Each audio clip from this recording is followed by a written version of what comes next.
Hola a todos, nos encontramos nuevamente en esta aventura de leyendo un capítulo diario de nuestro libro favorito.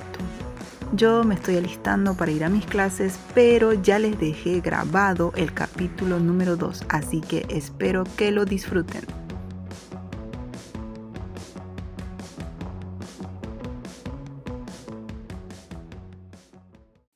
Capítulo 2. Algunos pilares cerebrales básicos.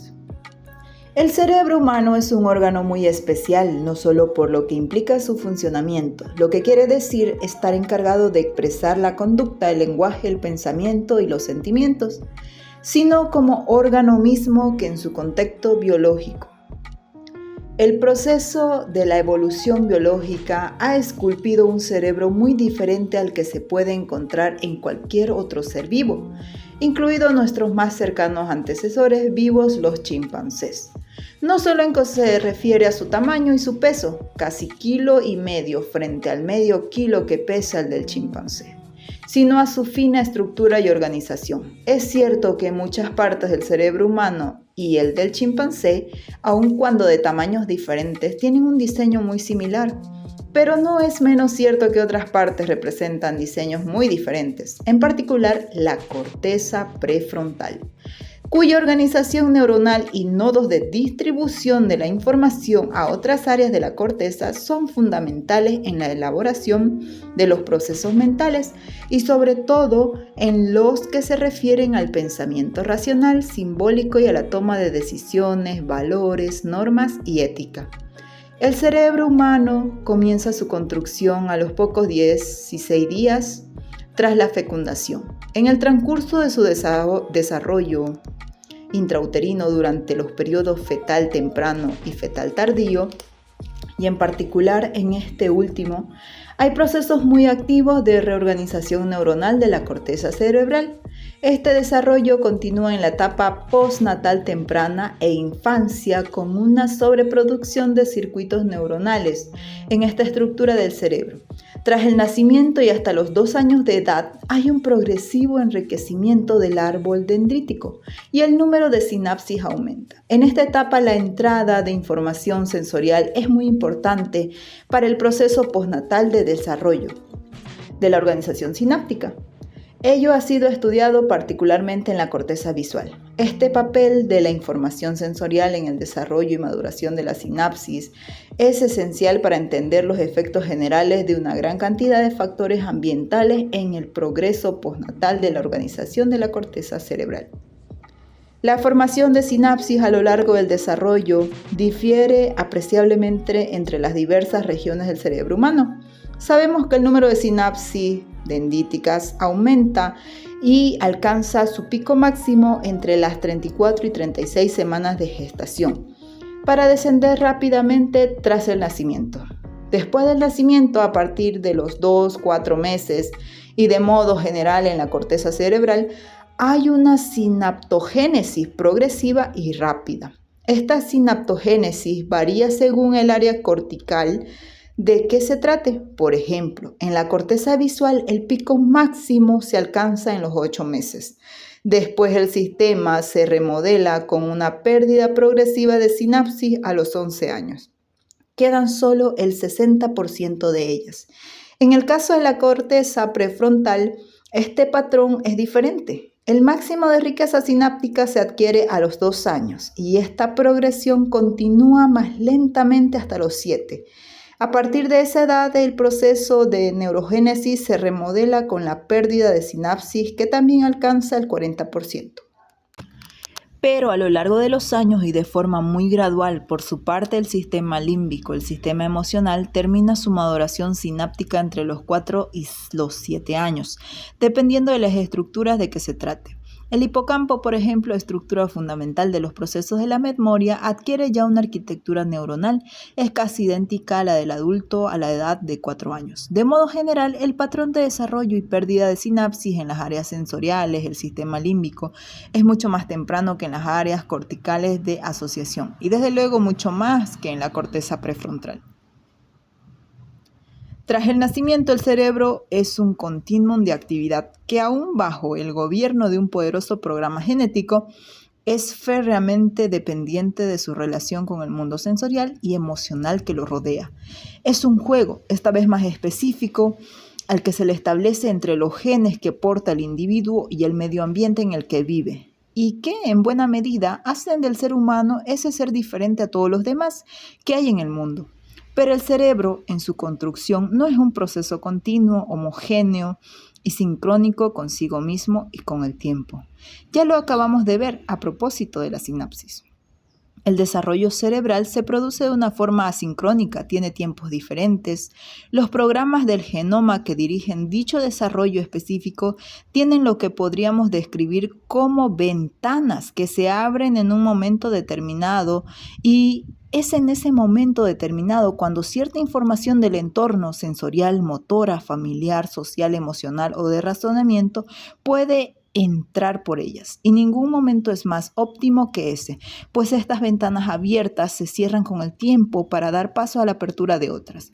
Hoy comenzamos a saber que estas ventanas plásticas o periodos críticos en lo que el medio específico que rodea al individuo debe estar necesariamente presente, son absolutamente fundamentales para el desarrollo de muchas funciones del cerebro, como el habla, la visión, la emoción, las habilidades para la música o las matemáticas, el aprendizaje de una segunda lengua o en general los procesos cognitivos, conocimiento y razonamiento. Incluso empezamos a conocer que existen periodos críticos diferentes para la formación de subsistemas o componentes de esas funciones plásticas que acabamos de mencionar. Permítanme un símil que ya he relatado alguna vez en otra parte y que ayudará a entender fácilmente lo que trato de decir. Piénsese que el desarrollo del cerebro del niño desde el momento de la fecundación se asemeja a la construcción de un coche con una cadena de montaje. El coche en sus piezas más elementales, los genes, es transportado por una cinta que corre a una determinada velocidad, tiempo, en donde a lo largo del recorrido se le van montando piezas, medio ambiente. El tiempo de este recorrido varía en función de determinadas condiciones, como pueden ser el número de piezas que se requiere montar en cada periodo del recorrido o la dificultad de su montaje, periodo prenatal, periodo perinatal, primera infancia, infancia media o infancia mayor, pubertad, adolescencia, jóvenes, adultos y senencial. La estructura básica del coche puede ya traer defectos que luego repercutirán en su funcionamiento, mutaciones genéticas que predisponen a ciertas patologías, o puede que con un inicio genético sin ninguna anomalía aparezca un defecto debido a que no se haya puesto las piezas adecuadas en el momento en el que el coche pasaba por delante del montador, medio ambiente. El concepto de ventana plástica refiere, siguiendo con el mismo símil, a que mientras el coche corre por la cadena de montaje y llevando programados genéticamente sus propios cambios intrínsecos, se requieren periodos en los que se ajustan las piezas que vienen del medio ambiente, es decir, periodos que se abren para ese ajuste de la información, piezas provenientes del medio ambiente y que se cierran definitivamente pasado ese tiempo crítico. El caso de ventana plástica más claro y definitivo en el mundo biológico es el descrito por Konrad Lorenz en las aves y que se conoce como sprinting. Casi todo el mundo conoce el hecho de que las aves, tras salir del cascarón, siguen el primer objeto que se mueve delante de ellas, y este generalmente es la madre.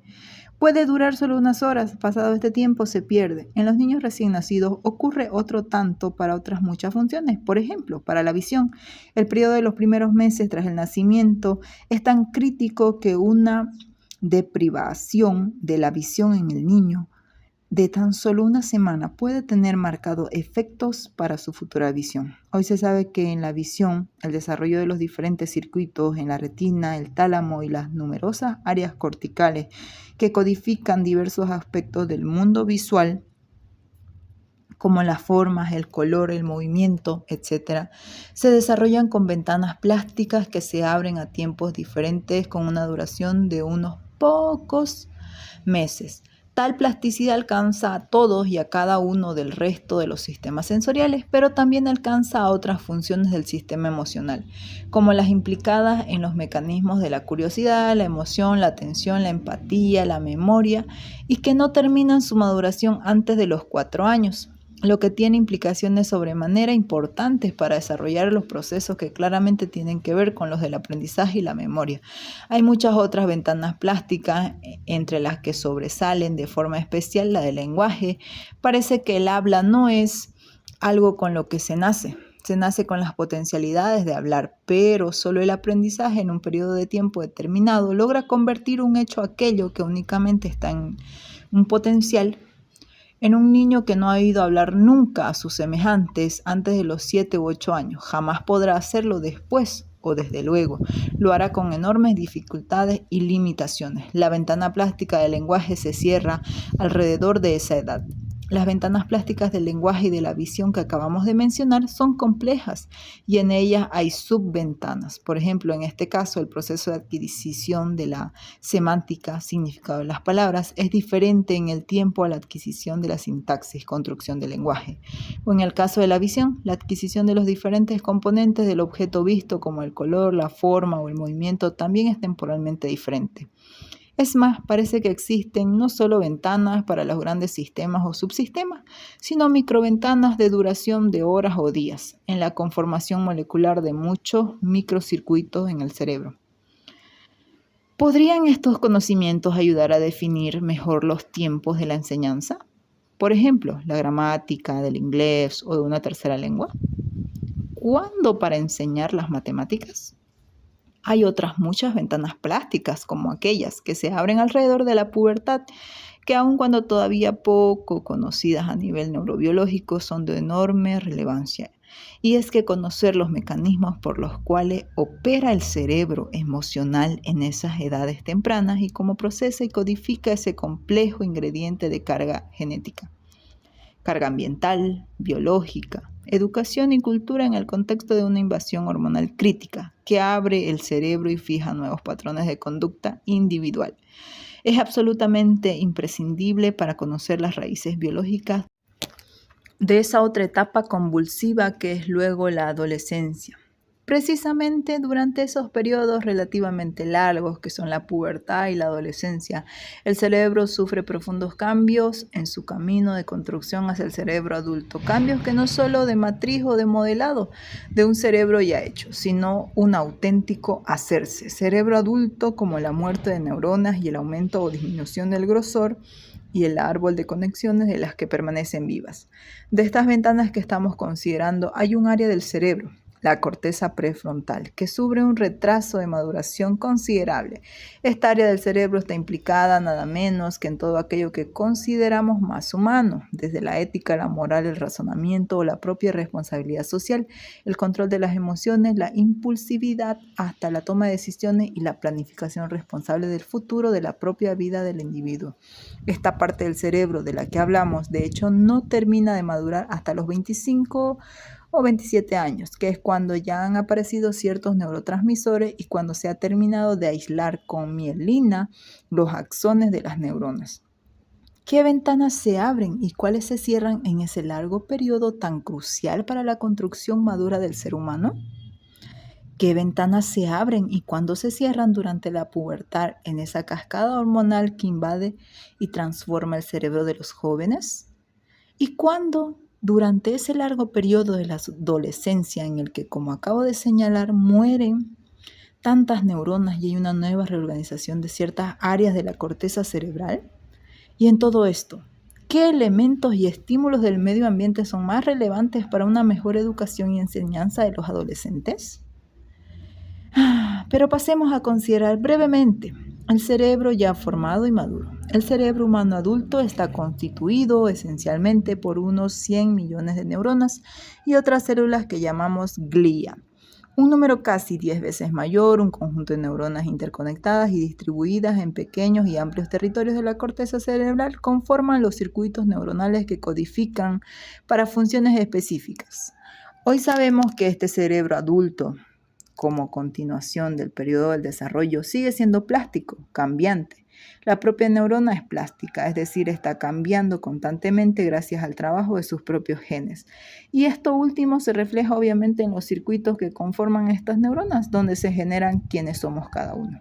y cómo ese uno cambia cada día y a lo largo de toda la vida. Precisamente la interacción del individuo con el medio ambiente produce continuos cambios en el cerebro. De hecho, aprender y memorizar es eso, cambiar el cableado sináptico del cerebro. Y aprender a memorizar es el proceso que realiza el ser humano desde que nace hasta que muere. El cerebro humano es un órgano heterogéneo. Su corteza cerebral está dividida en muchas áreas y estructuras. Por un lado, posee áreas en particular, donde se crea la sensación y la percepción del mundo a través de la información proveniente de los órganos de los sentidos: visión, audición, tacto, temperatura, dolor, gusto, olfato. Y por otro, las áreas en donde se elaboran los programas motores en lo que se ejecuta la conducta, pero también poseen largos territorios prefrontoparieto-temporales, las áreas de asociación donde se elaboran los procesos mentales, el pensamiento abstracto y simbólico y los sentimientos. La neurociencia ya aporta abundantes conocimientos acerca de los códigos neuronales que elaboran los procesos mentales, y se sabe que están cifrados en códigos de tiempo, abiertos y no anatómicos, y fijos en el espacio. La corteza cerebral está dividida en dos estructuras: los dos hemicerebros, derecho e izquierdo, que albergan funciones diferentes y complementarias. La unidad funcional del cerebro se realiza gracias a ese puente anatómico que une ambos hemisferios y que es el cuerpo calloso, 1.000.000 de fibras nerviosas. Cuando se analizan las funciones de ambos hemisferios cerebrales por separado, se comprueba que el hemicerebro derecho es fundamentalmente un cerebro holístico, global, que realiza asociaciones de tiempo, acontecimientos y espacios, lugares muy distantes de modo constante. Es generador de ritmos, músicas, imágenes, dibujos. Es el hemisferio creador. Funciona bajo el foco de una atención dispersa y en parte inconsciente. El hemicerebro izquierdo, por su parte, es lenguaje, lógica, matemática. Es el hemisferio analítico. Funciona bajo el foco de una atención focalizada, consciente. Ambos hemisferios trabajan siempre juntos y en conjunción, pues para la elaboración de cualquier función cognitiva específica necesitan del diálogo y la transferencia de información entre ellos, entre ambos hemisferios. Hay pues un intercambio de información continuo y constante. Sacar conocimiento al menos rudimentario de cómo se elaboran los procesos mentales y el pensamiento, el lenguaje y las matemáticas, los sustratos de las asociaciones de eventos en el tiempo y la memoria, y cómo finalmente se crea conciencia y conocimiento, es fundamental para captar la esencia del mensaje neuroeducativo. Del mismo modo, es esencial conocer el mundo de las emociones para captar la esencia de la enseñanza. La elaboración de emociones corresponde a otro cerebro dentro del cerebro que se conoce como sistema límbico o cerebro emocional. La emoción es la energía que mueve el mundo. Su importancia principal radica en lo que se ve, se oye, se toca, se paladea o se huele. Tras ser analizado sin significado emocional alguno por las correspondientes áreas sensoriales específicas de la corteza cerebral, pasa por el filtro del sistema emocional, y es allí donde esas percepciones sensoriales ya creadas se las acuña con la etiqueta de bueno o malo, atractivo o rechazable, interesante o soso. Y es después cuando esa información ya coloreada con ese significado emocional pasa a las áreas de asociación de la corteza cerebral, donde se construyen los procesos mentales de razón, pensamiento y elaboración de las funciones ejecutivas complejas. Y también pasa al hipocampo, donde se registra la traza memónica de memoria de lo percibido y aprendido. En otras palabras, los abstractos o ideas con las que trabajan las cortezas de asociación para crear el pensamiento ya están impregnadas de emoción. En particular, parecen fundamentales los circuitos neuronales de una estructura del sistema límbico, la amígdala, que viene conectada a casi toda la área del cerebro. Cognición-emoción es pues un binomio indisoluble que nos lleva a concebir de cierto que no hay razón sin emoción. Binomio cardinal para entender la esencia de lo que es enseñar y aprender.